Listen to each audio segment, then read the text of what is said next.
सबको free vaccine का वादा किया, लेकिन चुपके से 1-2 का 4 वाली पॉलिसी बना दी। मतलब कंपनी से वैक्सीन ली 400 रुपए में और आपको मिल रही है 1600 में। फ्री वैक्सीन का शोर मचाने वाली कांग्रेस के अपने राज्य पंजाब से यह मामला सामने आया है। वैक्सीन के नाम पर चल रहे इस कथित सरकारी गोरख धंधे की जब न्यूज नेशन ने पड़ताल की तो चौंकाने वाला सच सामने आया। न्यूज नेशन ने सबसे पहले यह खबर दिखाई और सवाल उठाए। शोर मचा तो पंजाब सरकार को बैकफुट पर जाना पड़ा।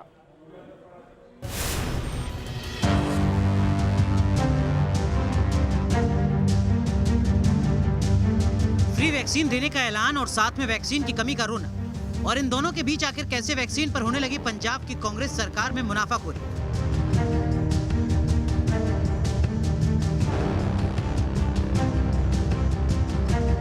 न्यूज नेशन ने पंजाब में वैक्सीन पर मुनाफाखोरी की खबर दिखाई तो 4 घंटे के भीतर राज्य की कांग्रेस सरकार बैकफुट पर आ गई। पंजाब सरकार का यू टर्न दिखाएंगे।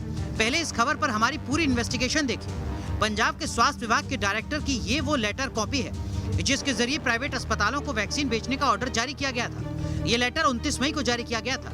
इस लेटर में लिखा है, जैसा कि आप जानते हैं कि 1 मई 2021 से वैक्सीनेशन का 3rd फेज शुरू होने जा रहा है, जिसमें 18 से 45 आयु वर्ग के लोगों को वैक्सीन लगेगी। राज्य ने इसके लिए वैक्सीन जुटाई है और आप सब लोगों को ये सुनिश्चित करना होगा कि प्राइवेट अस्पतालों को वैक्सीन मिले ताकि वैक्सीन का विस्तार राज्य में ज्यादा से ज्यादा हो।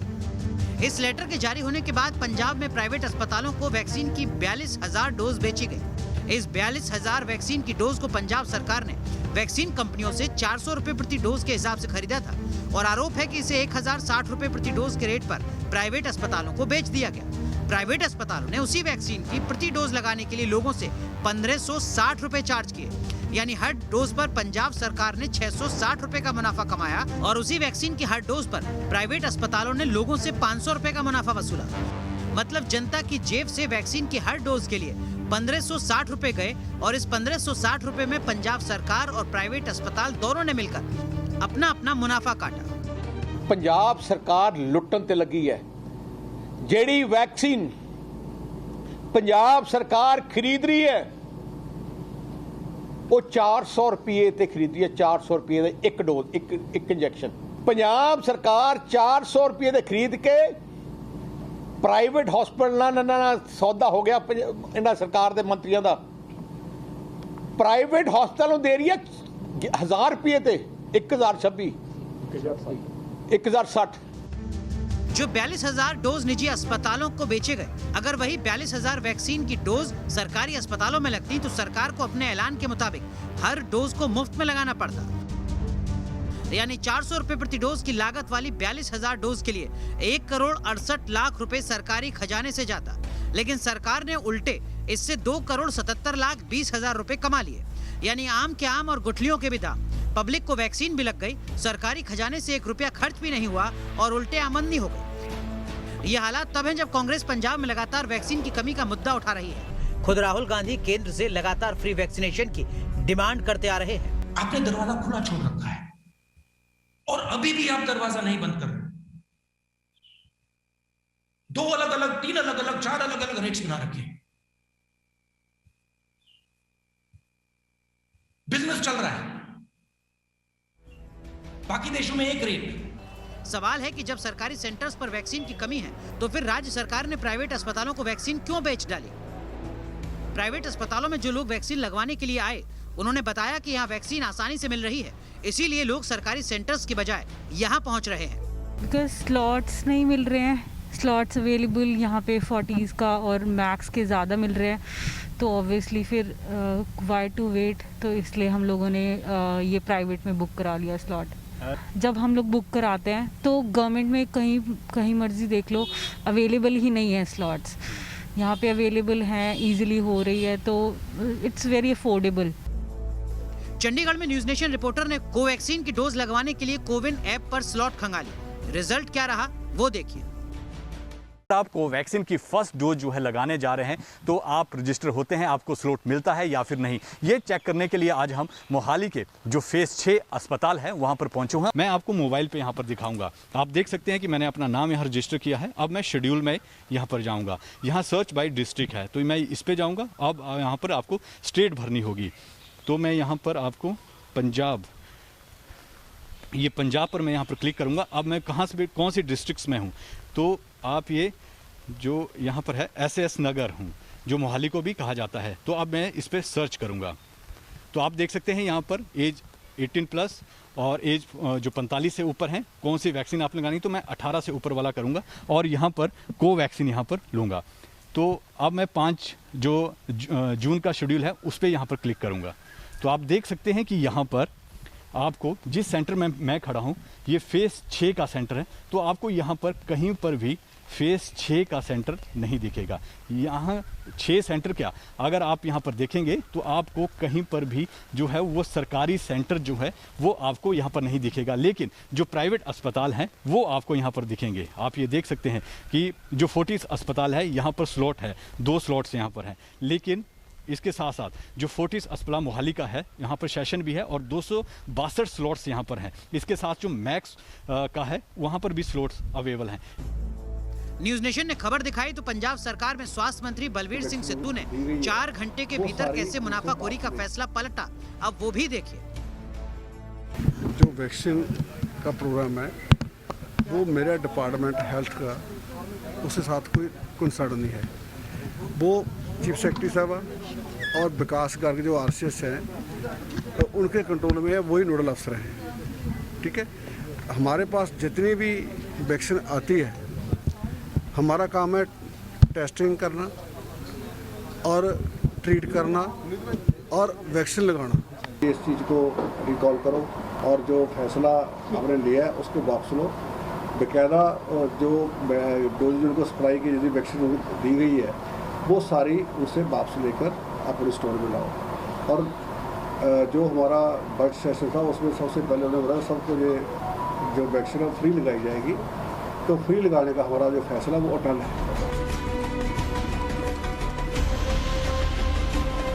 हंगामा होने के बाद अब जो पंजाब सरकार है वो बैकफुट पर है और अब आदेश जारी कर दिए गए हैं कि जो ऊंचे दामों पर जिन लोगों ने वैक्सीन लगाई थी उनको पैसा वापस कर दिया जाएगा। और सरकार ने यह भी साफ तौर पर कहा है कि अब सरकार जो है वो प्राइवेट अस्पतालों को किसी भी तरह की कोई वैक्सीन नहीं देगी। अगर प्राइवेट अस्पताल वैक्सीन लगाना चाहते हैं तो वो सीधे कंपनियों से खरीदेंगे। वीडियो जर्नलिस्ट श्रवण के साथ विशाल ठाकुर, न्यूज नेशन पंजाब। दमदार 10 में अब आज का नेशन स्पेशल। कोरोना की दूसरी लहर का प्रकोप कम होने के साथ ही जैसे जैसे बड़े शहर अनलॉक हो रहे हैं वहां रौनक लौटती आ रही है। लॉकडाउन के बाद पलायन करके जो कामगार अपने अपने गांव चले गए थे, एक बार फिर वो काम धंधे की तलाश में शहरों की तरफ लौट रहे हैं। शहर शहर बस अड्डों और रेलवे स्टेशंस पर अब लौटने वाले कामगारों की भीड़ नजर आ रही है। बार बार पलायन को मजबूर इन मजदूरों के मन में कोरोना को लेकर खौफ तो है, लेकिन रोजी रोटी की मजबूरी एक बार फिर उन्हें शहर की तरफ ला रही है।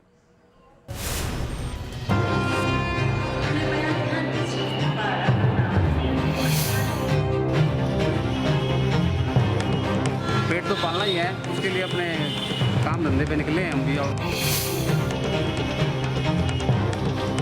लेकिन हर रोज जो बिहारी मजदूर 2 महीने पहले प्रस्थान कर गए थे, अब हर रोज जो है ना जो बिहार से गाड़ियाँ आती है उसमें वापस शहर की ओर आ रहे हैं। लॉकडाउन अनलॉक हो गया, ये भी वजह है। कुछ आदमी की रोजमर्रा की भूख भी है, आय के स्रोत नहीं है, यहाँ आएगा तो कमाएगा तभी तो खाएगा।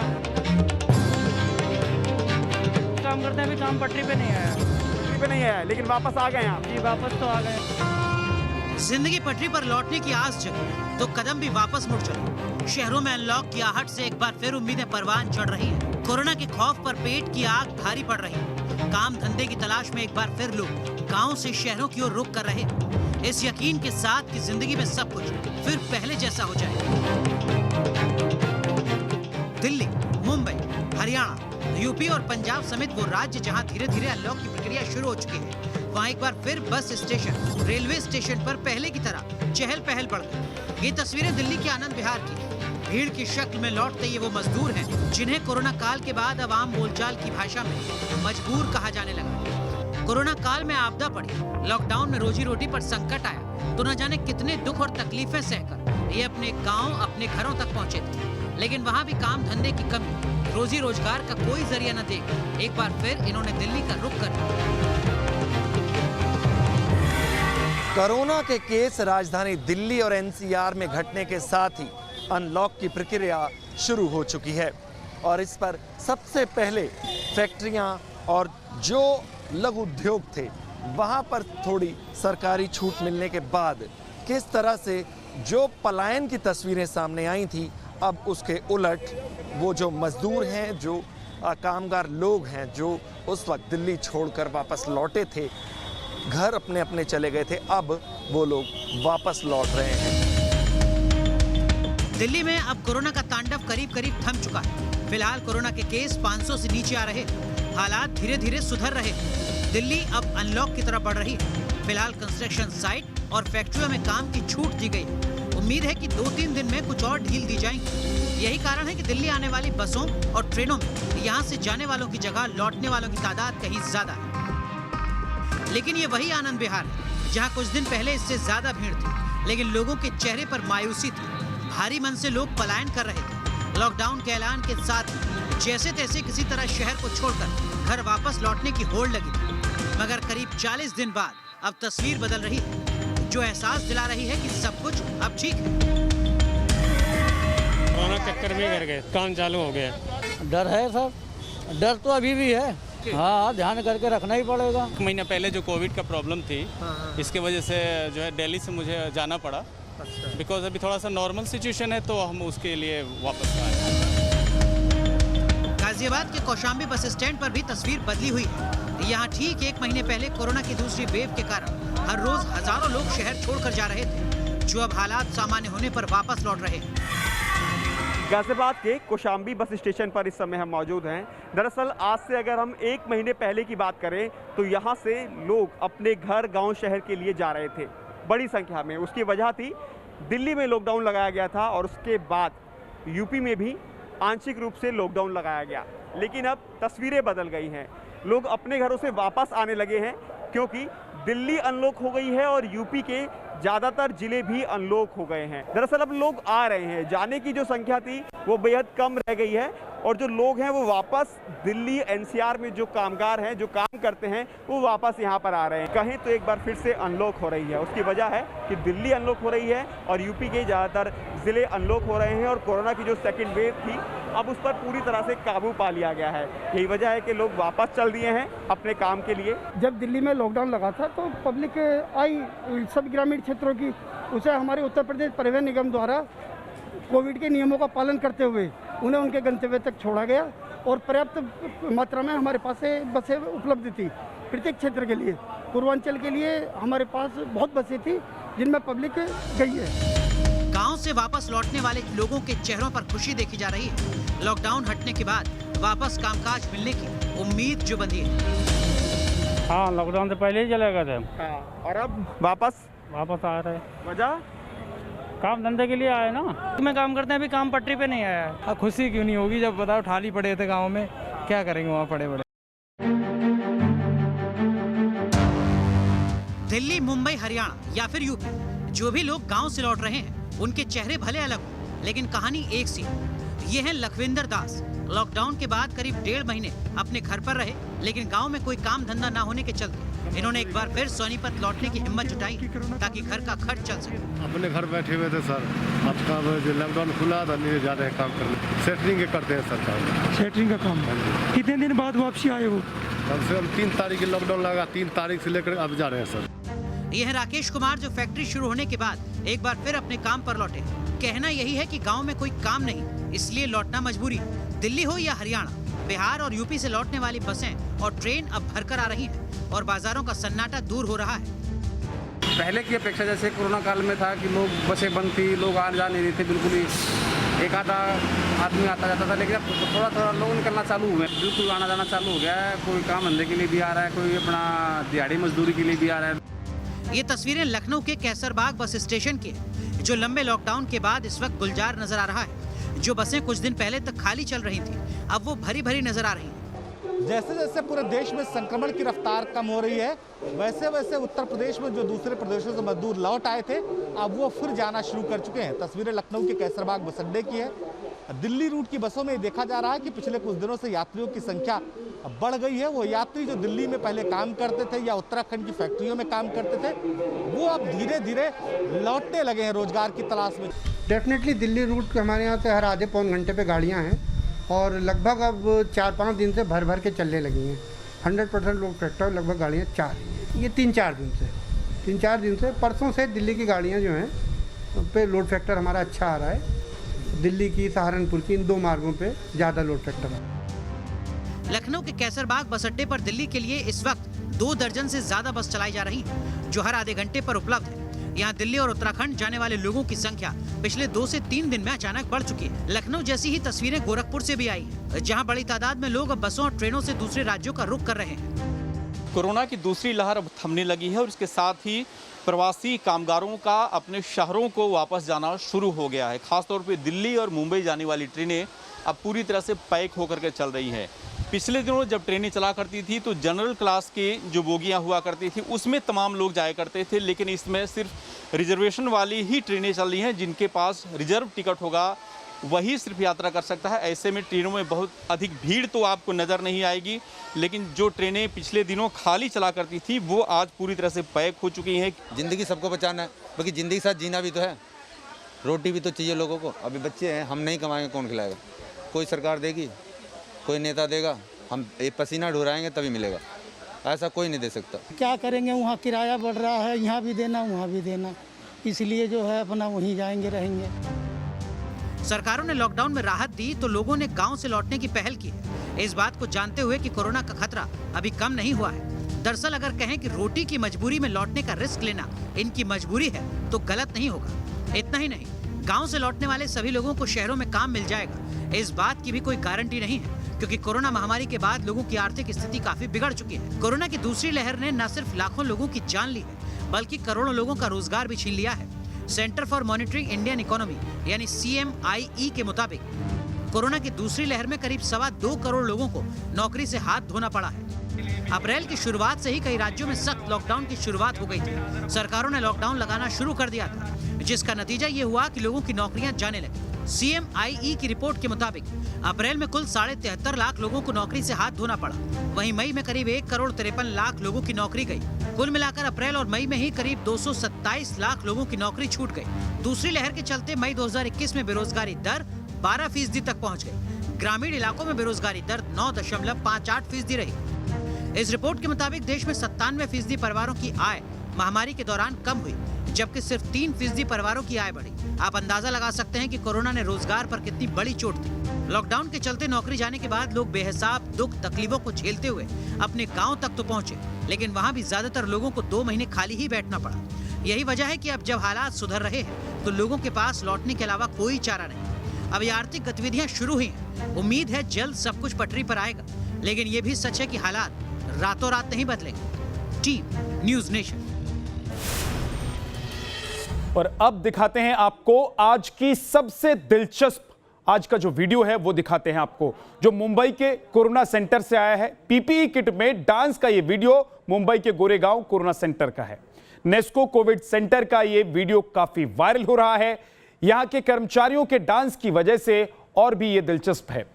नेस्को कोविड सेंटर का 1 साल पूरा हो गया है और जिसे लेकर यहां के कर्मचारी मनोरंजन कार्यक्रम के दौरान डांस करते हुए नजर आए। इस कार्यक्रम के दौरान सेंटर पर काम करने वाले मेडिकल कुछ स्टाफ ने बॉलीवुड के गानों पर डांस शुरू किया और फिर देखते ही देखते बाकी कई दूसरे स्टाफ भी इस डांस में शामिल हो गए।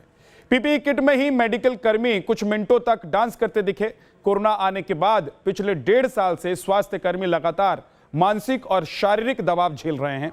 24-24 घंटे की ड्यूटी के बाद जाहिर है ऐसे आयोजन उनके लिए स्ट्रेस बस्टर का काम करते हैं। इनकी मेहनत के चलते अब तक सैकड़ों कोरोना मरीज ठीक होकर अपने घर लौट चुके हैं।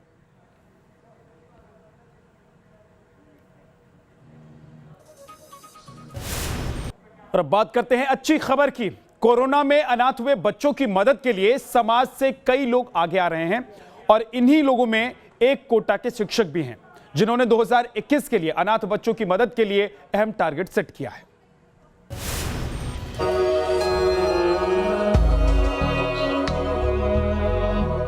सबसे बड़ी त्रासदी से जूझ रही है दुनिया। हंसते खेलते परिवारों को कोरोना की नजर लग गई। परिवार बिखरे हैं, बच्चे अनाथ हुए हैं। जिनके सिर से माँ बाप का साया उठा है, उन्हें मदद की जरूरत है। यतीम बच्चों की मदद के लिए कोटा के एक टीचर आगे आए हैं। शशि प्रकाश सिंह कोटा में केमिस्ट्री के मशहूर टीचर हैं। उन्होंने अनाथ बच्चों की सहायता के लिए बड़ा कदम उठाया है कि जिनके माता या पिता का दुर्भाग्यवश निधन हो गया था, या बहुत सारे बच्चे ऐसे थे जिनके घर में बहुत बड़ी आर्थिक मुसीबत आ गई थी, किसी की जॉब चली गई थी या फिर इलाज में बहुत सारे खर्चे हो गए।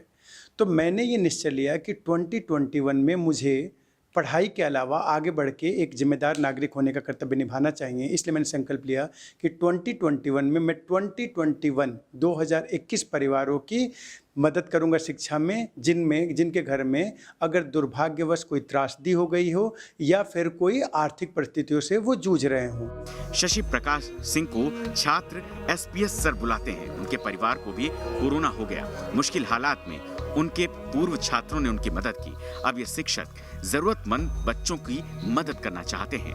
अनाथ हुए बच्चों को स्कूल और कोचिंग फीस देकर मदद कर रहे हैं शक्ति प्रकाश सिंह।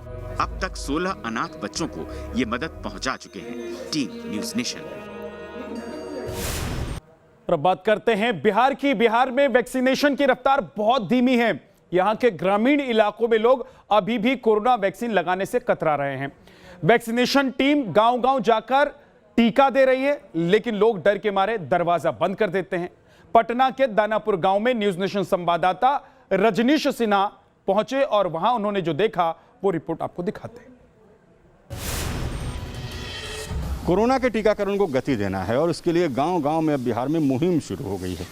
मगर परेशानी ये कि लोग अभी समझने को तैयार नहीं। जी हाँ, बिहार में भले ही टीका एक्सप्रेस शुरू हो गया हो, मगर आज की तारीख में सबसे बड़ी चुनौती है लोगों को समझाना। और हम पहुँचे हैं, ये भूसौला दानापुर गाँव है और ये है मुस्लिम टोला। यहाँ पर हम इस पूरे इलाके में घूमेंगे और लोगों से जानना चाहेंगे कि लोग टीका ले रहे हैं या नहीं ले रहे हैं। जो ले रहे हैं वो क्यों तैयार, जो नहीं ले रहे हैं वो क्यों नहीं तैयार। और पिछले कुछ दिनों से इस इलाके में ये जो आशा कार्यकर्ता हैं, इस इलाके में जो लोग आंगनबाड़ी में काम करती हैं, ये लोगों को कन्विंस करने की कोशिश कर रही हैं। लोग इनको क्या रिस्पांस देते हैं, क्या कहते हैं, लोगों के अंदर कौन सा भ्रम, कौन सी परेशानी, कौन सा गुस्सा, ये जानने की कोशिश करेंगे। आप मास्क नहीं लगाते हैं? मास्क रखे हुए हैं। अच्छा, टीका ले लिया? कोरोना का टीका लिया? कोरोना का टीका लिया कि नहीं लिया? कोरोना का टीका लिए चाची? हाँ, हम लोग सब ले लिए। हाँ, हम लोग सब कागज मिला आप लोग को टीका का?